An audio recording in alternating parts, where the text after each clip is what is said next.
Divya Himachal TV में आपका स्वागत है। आप देख रहे हैं आज दोपहर हिमाचल।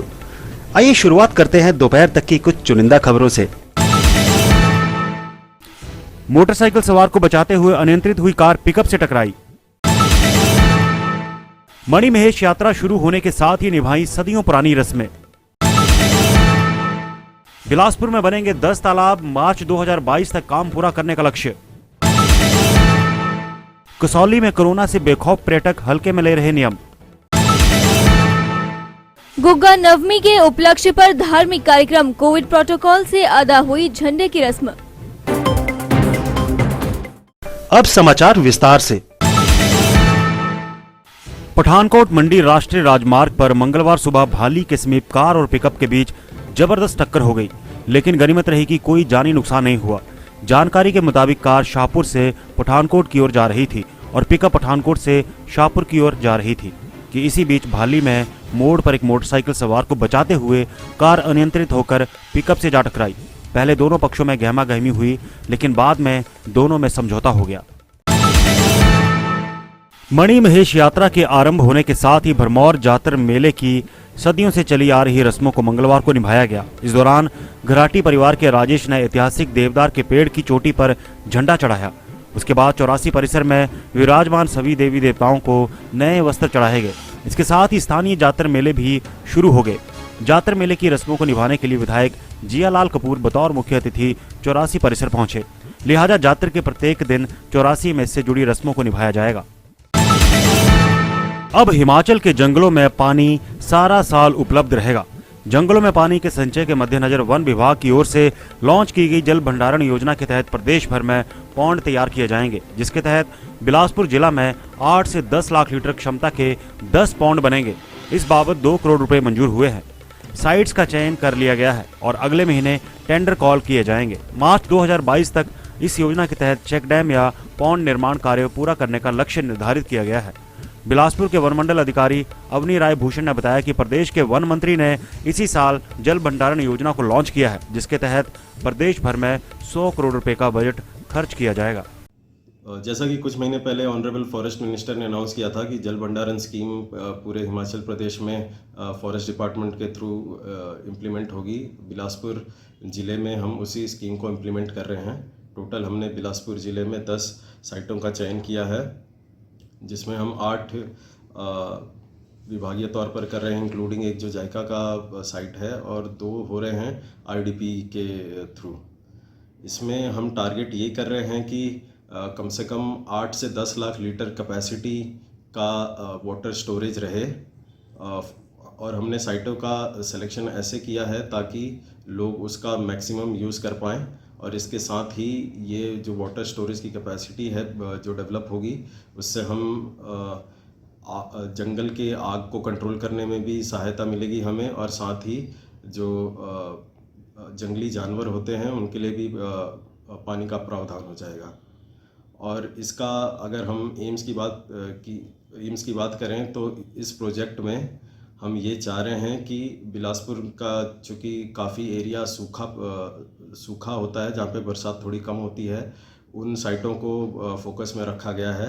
साथ में हम इसका जो कैचमेंट एरिया है उसका ट्रीटमेंट करेंगे, ताकि पानी का जो स्टोरेज में पानी जो भरे उसमें सिल्ट कम और पानी ज़्यादा हो, और जो डेवलप हो स्ट्रक्चर एक अच्छे क्वालिटी का डेवलप हो।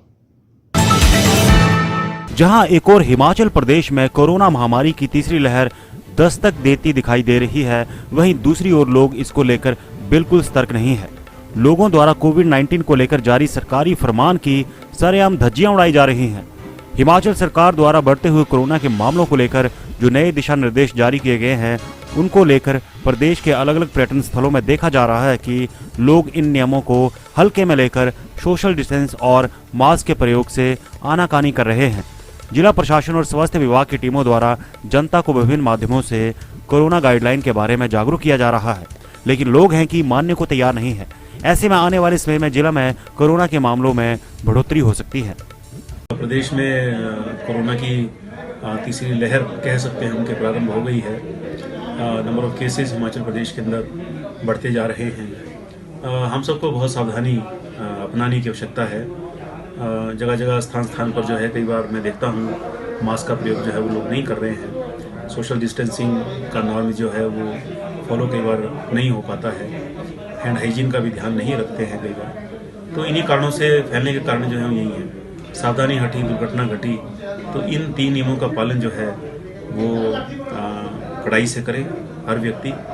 वैक्सीनेशन जो है वो पूरी गति से हिमाचल प्रदेश के अंदर चली हुई है और वैक्सीनेशन की दृष्टि से हिमाचल प्रदेश पूरे देश में नंबर 1 राज्य है। और मुझे ये लगता है, मैं बहुत दावे और विश्वास के साथ कह सकता हूँ कि हिमाचल प्रदेश प्रथम राज्य होगा जो पूरे देश में सबसे पहले अपनी संपूर्ण जो यहाँ की हमारी जनसंख्या है उसको वैक्सीनेट कर देगा। गुग्गा नवमी के उपलक्ष्य में मंगलवार को ऊना क्षेत्र के साथ लगते गांव जनखोर स्थित गुग्गा मंदिर में धार्मिक कार्यक्रम का आयोजन किया गया। कोविड प्रोटोकॉल के तहत मंदिर में झंडे की रस्म अदा की गई। सुबह से ही मंदिर में श्रद्धालुओं का पहुंचना शुरू हो गया था। श्रद्धालु गुग्गा जाहर पीर का आशीर्वाद लेने के बाद घर लौटे। मंदिर के सेवादार बेली राम ने कहा कि कोरोना प्रोटोकॉल के तहत गुग्गा नवमी पर कार्यक्रम का आयोजन किया गया। उन्होंने कहा कि मंदिर में काफी संख्या में श्रद्धालुओं ने आशीर्वाद प्राप्त किया। उन्होंने कहा कि कोरोना के चलते इस बार वार्षिक भंडारे का आयोजन नहीं किया गया। आज जो नवमी का दिन है ये गुग्गा जाहर वीर के जन्म का दिन है।